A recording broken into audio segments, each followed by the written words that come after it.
नमस्कार, स्वागत आहे तुमचं अनुपमाज ब्लॉगमध्ये। तर आज आपण जाणून घेणार आहोत थोडंसं मिठाबद्दल।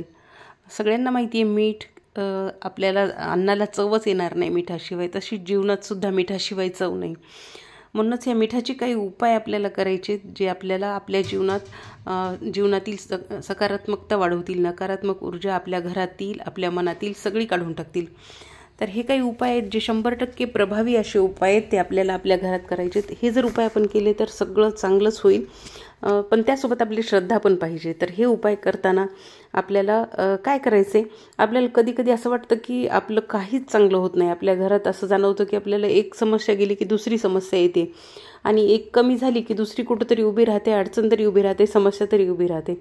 मग काय करावं काही सुचत नाही। यासाठी आपल्याला काय करायचं, मग आपल्याला कोणी म्हणतं की तुम्ही वास्तू बदलून बघा, वास्तू दोष असेल कदाचित, पण स्वतःचं घर इतक्या सहजासहजी आपण सोडून जाऊ शकत नाही। तर मग यासाठी आपल्याला हे छोटे छोटे उपाय खूप चांगले प्रभाव आपल्या जीवनामध्ये आणतात। तर आपल्याला काय करायचं आहे, आपल्या घरामध्ये मिठाचं पाणी आपल्याला फरशी पुसताना मिठाच्या पाण्याने फरशी पुसायची। मीठ पाण्यात टाकायचं असं म्हणलं नाही मी, कारण मीठ डायरेक्ट आपल्याला कधीही पाण्यात टाकायचं नाही। मीठ अगोदर विरघळून घ्यायचे पाण्यामध्ये, आणि ते जर आपण रात्रभर मीठ पाण्यात टाकून ठेवलं थोड्याशा पाण्यामध्ये, एक अर्धी वाटी पाण्यामध्ये मीठ विरघळून जाईल, आणि सकाळी ते पाणी आपल्याला मीठ फरशी पुसायच्या पाण्यात टाकायचं आहे। आणि हे फरशी पुसताना जे आपण मिठाचं पाणी टाकणार आहे ते कुणालाही बाहेरच्या व्यक्तीला दिसू देऊ नये। आपल्याला घरात काय होतं, बऱ्याच वेळा फरशी पुसायला आपल्याला हेल्पर असतात, तर आपल्याला त्यांच्या समोर वगैरे टाकायचं नाही, बाहेरच्या व्यक्तीला हे दिसलं नाही पाहिजे। आणि अशा पद्धतीने आपल्याला ते पाण्यात आपल्याला मिठाचं पाणी टाकायचं आणि त्यांनी फरशी पुसायची। फरशी पुसताना दररोज जरी आपण पुसली तरी चालते, फक्त गुरुवार सोडून आपल्याला फरशी पुसायची। यामुळे घरातील नकारात्मकता दूर होईल आणि घरात सकारात्मक वातावरण राहील। त्याचबरोबर याला एक वैज्ञानिक दृष्टिकोनातून जर आपण पाहिलं तर या मिठाला आपण अँटीबॅक्टेरियल असं मानलं जातं।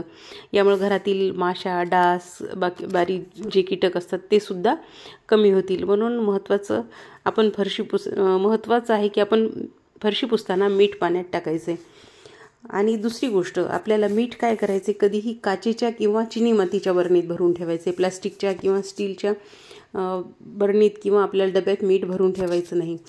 आणि आपण बरेच उपाय करताना बाथरूम टॉयलेटमध्ये हे उपाय करत नाहीत, पण मिठाचा उपाय आपल्याला बाथरूममध्ये सुद्धा टॉयलेटमध्ये सुद्धा करता येतो। आपल्याला काय करायचं, खूपच नकारात्मकता वाटत असेल तर एखाद्या काचेच्या बरणीत किंवा एखाद्या काचेच्या बाऊलमध्ये मीठ ठेवायचं, आणि ही बाऊल आपल्याला आपल्या बाथरूममध्ये टॉयलेटमध्ये ठेवायचं आहे। त्यामुळे आपल्या तिथली सुद्धा नकारात्मकता कमी होईल। पण महिन्याला हे मीठ बदलायचं आहे, पहिलं मीठ फ्लश करून टाकायचं आहे। आपली म्हणजे बाऊल असेल किंवा आपण बरणी ठेवली असेल ती स्वच्छ घासून घ्यायची, आणि मग तिथं आपल्याला दुसरं मीठ ठेवायचं आहे। आणि आपण जे खाण्यासाठी मीठ वापरतो ते पण आपल्याला काचेच्या बरणीत ठेवायचे। त्यासोबतच आपल्याला 2-3 लवंग आपल्याला ह्या मिठाच्या बरणीत आपल्याला टाकून ठेवायच्यात।